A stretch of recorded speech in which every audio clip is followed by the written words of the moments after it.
Bonjour à tous, j'espère que vous allez bien. Bon, alors aujourd'hui les amis, comme d'habitude, on va voir beaucoup de choses, vous le savez. Mais avant de commencer, il y a quelque chose d'essentiel à faire. Il faut liker cette vidéo, mais oui, c'est le carburant. Un petit j'aime et ça démarre. Et on va commencer tout de suite avec cet extrait de Cyril Hanouna qui a un petit message à faire passer à l'Arcom. Ah, vous allez voir, il a trouvé un angle d'attaque, il est tout fier de lui. On peut le dire, cet homme a décidé de ne pas se laisser faire, il a décidé de sortir ses canines. J'espère juste une chose, c'est que l'Arcom n'essaie pas de m'empêcher, moi, Nominem, de travailler, parce que ce serait quand même compliqué, même pour eux, hein, parce que c'est vrai que arrêter C8, c'est pas Barnaby, c'est pas William Lémergie, donc j'espère voilà, qu'ils n'essaient pas de m'empêcher, moi, de travailler, parce que ça, vous savez, c'est l'article 431 du Code pénal, et c'est extrêmement c'est épineux, et ça, forcément, mes avocats se sont déjà penchés dessus. Article 431 du Code pénal, on ne peut pas empêcher une personne de travailler. Donc ça peut, et c'est énormément, ça peut aller très très loin, bien entendu. Waouh, ça a l'odeur d'une menace, ça a le goût d'une menace, ça ressemble à une menace. Mais les amis, est-ce que vous pensez que... Non, est-ce possible? Est-ce que ce serait pas une menace que Cyril Hanouna envoie à l'Arcom? C'est fou ça. Non mais je te le dis, tu les paies pas pour rien tes avocats. Article 431, tu dis? Non, pas mal, pas mal. Je vais peut-être m'en servir la prochaine fois que YouTube bloquera mes vidéos. Et comment ça se passe du coup? On peut dire ce qu'on veut et si quelqu'un essaye de nous arrêter, on lui dit article 431, carte joker. Mais Cyril, un peu de sérieux. L'article 431 n'a rien à voir avec la situation dans laquelle t'es. Réveille-toi, l'Arcom n'a jamais essayé de t'empêcher de travailler, mais non, ça n'a rien à voir. Les mecs essaient juste de t'empêcher de traverser la ligne, de dépasser la limite. Je sais pas, qu'est-ce qui est compliqué à comprendre? En plus, ils le font même pas de leur propre initiative, ils le font sur signalement des téléspectateurs. Donc bon, article 431, va falloir trouver autre chose mon coco.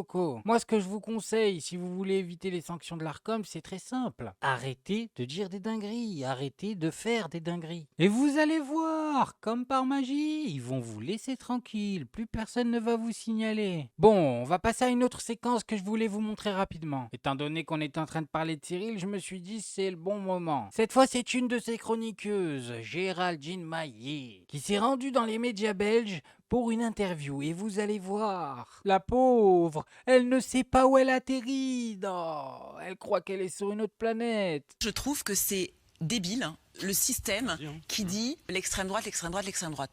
Est-ce qu'il y a touche pas à mon poste en Belgique? Est-ce qu'il y a touche pas à mon poste dans tous les pays européens? L'extrême droite monte partout.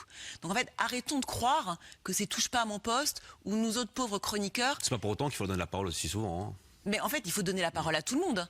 Mais en fait, Chez nous pas, par exemple. Pardon? Chez nous pas. Nous, on a ce qu'on appelle un cordon sanitaire. On donne pas la parole à l'extrême droite ici en Belgique francophone. C'est quelque chose qui existe chez nous.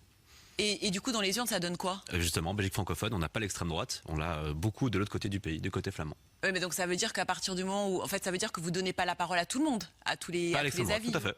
Et Donc en fait, c'est une n'existe volonté quasiment pas ici politique. chez nous. Oui, tout à fait. Et médiatique. Oh là là, il lui a dit cash. Nous, chez nous, on les laisse pas parler en fait. Bah oui, logique. On va pas laisser parler des gens mal intentionnés, des gens qui ont retourné des cerveaux durant toute l'histoire de l'humanité. Elle est pas bête le Belge, il a tout compris. Parce que nous en France, je vous le dis, on sous-estime grandement les Belges. Ah ouais, on est là à nous dire, ils nous ont amené les frites, ils nous ont amené Vandame, mais... Et après? Alors qu'en fait, les amis, c'est eux les plus malins. Ils sont encore en train d'appliquer le cordon sanitaire. C'est fou. Quel souvenir sucré, le cordon sanitaire. Ah bah oui, ça peut paraître insensé à certaines personnes, mais sachez-le les amis, nous avions le cordon sanitaire, nous aussi, bien sûr. Il y a seulement quelques années, une poignée d'années. Et maintenant, c'est devenu une légende. Ce genre de souvenir dont tu ne sais pas si c'est un rêve ou si ça t'est vraiment arrivé. En tout cas, Géraldine Maillet est tellement à l'aise dans ses chaussons qu'en fait, elle croit que ça se passe partout pareil, dans le monde entier. Mais non, Géraldine, c'est qu'en France. Il y a que nous qui arrivons pas à retenir les leçons. En plus, nous, les amis, c'est bien pire que ça. Non seulement on n'a pas de cordon sanitaire, mais en plus on fait tout l'inverse. Tout l'inverse. Regardez-moi cet extrait, le bilan est catastrophique. Et les musulmans, sans vous, les chaînes de médias n'existent pas en France. Regardez, je vais vous montrer un truc. Je viens de finir une partie de Fortnite avec mon neveu.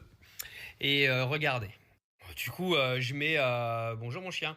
Je mets la télé vite fait. Je vais sur CNews, une déchristianisation de la France.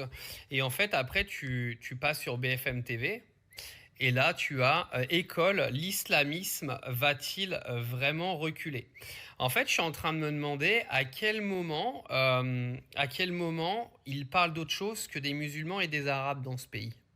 Et après, à moi, on va venir me dire, ouais, toi, t'es un suceur. Et vous passez l'année complète à laver le cerveau aux gens. Il n'y a pas un moment de l'année où vous parlez pas d'autre chose. Vous pouvez pas les laisser tranquilles. Vous vous rendez compte que là, c'est même pas les infos, c'est des sortes de chroniques, c'est-à-dire qu'ils sont autour d'une table et puis ils parlent pendant 1 heure. Ah, ça me fait rire, il s'est posé 5 minutes devant sa télé, il les a écoutés, il en peut plus. Il a les yeux rouges, il nous a fait une vidéo ras-le-bol. Alors que moi, les écouter parler autour de leur table là, c'est l'histoire de ma vie. Depuis 1 an, je fais que ça. Vous n'imaginez même pas, je dois les entendre dire n'importe quoi au moins 4 heures par jour, tous les jours. Et il a raison, il ne parle que du même sujet. Enfin, des fois il change, mais ça revient vite. Et pourquoi les amis à votre avis ? Pourquoi ils font ça? Bah, je vais pas vous mentir, j'ai ma petite théorie. C'est pour faire diversion. Voilà, tout ceci est un hold-up. On est en train de nous faire un tour de magie, nous agiter un drapeau, et pendant qu'on le regarde, on nous fait les poches. Ah, c'est ma théorie, j'ai le droit d'avoir une théorie ou pas? Après, j'ai peut-être tort, mais regardez, pendant qu'on est en train de nous parler tous les jours à la télé du même sujet, on a des personnes, comme ici Louis Boyard, député LFI, qui essayent de faire entendre leur voix, voilà, timidement. Elle a du mal à passer. Et pourtant, écoutez le sujet dont il va parler, excusez-moi, c'est un peu plus grave que la baya ou non à l'école. Louis Boyard, rapporteur pour la branche famille. Mesdames et messieurs les ministres, il faut parler du scandale des crèches privées. En 2004, vous avez ouvert les crèches au marché privé et vous avez cédé au lobby en favorisant le privé par rapport au public. Depuis 10 ans, 90% des places qui ouvrent sont des places en crèches privées lucratives. La question, c'est qui gère ces crèches privées? Eh bien, ça va du fonds de pension américain au fonds de pension britannique. Et à ce stade, je pense que tout le monde peut saisir l'évidence malsaine d'avoir construit un marché géré par des fonds de pension américains qui cherchent à faire de la rentabilité sur des bébés en France. Mais, et c'est là que ça devient étrange, tout ce système que vous favorisez, qui va du bébé au fonds de pension américain, est financé quasi exclusivement par l'argent des Français.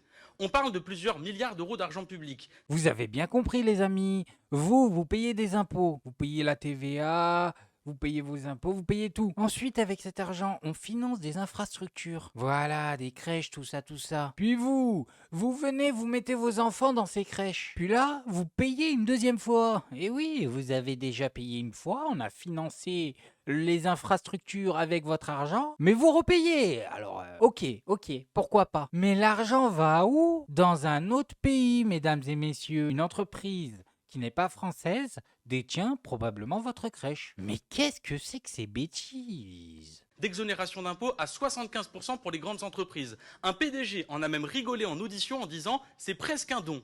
Mais le pire, c'est le système de financement que vous avez créé qui s'appelle la PSU. Il dit que pour que les fonds de pension reçoivent leur argent public, il faut qu'ils appliquent une tarification à l'acte sur le bébé.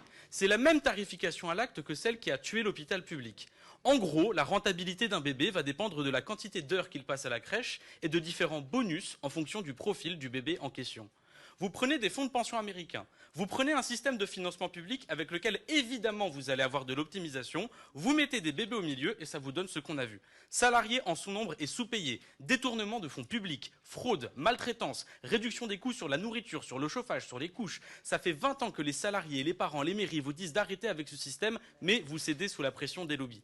Et c'est ça qu'on reproche à Aurore Bergé, d'avoir étouffé le scandale sous la pression des lobbies. C'est ça qu'on reproche à Yael Braun-Pivet, d'avoir couvert Aurore Bergé pour empêcher qu'elle se justifie devant la justice. Et c'est ça qu'on vous reproche à vous les macronistes, de ne rien changer parce que les lobbies vous disent de ne rien changer. Malgré les fraudes, malgré les maltraitances, malgré les détournements, vous laissez faire pour que rien ne change. Alors, mesdames et messieurs les ministres, ma question est simple. Est-ce que oui ou non, vous allez en terminer avec la marchandisation des bébés ou est-ce que vous aussi, vous êtes des Aurore Bergé?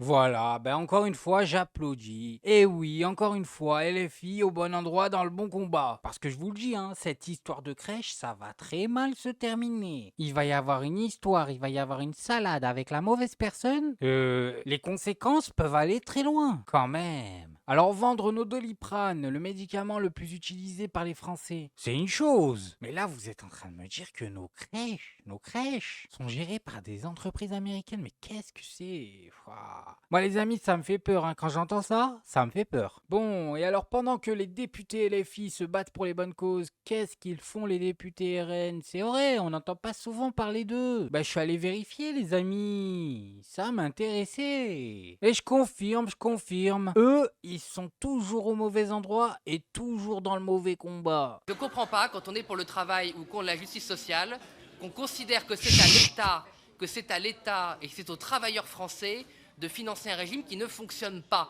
Il ne s'agit pas de ne pas financer le spectacle vivant, il ne s'agit pas de financer la culture, il s'agit de mettre fin à des rentes qui exploitent toujours les mêmes.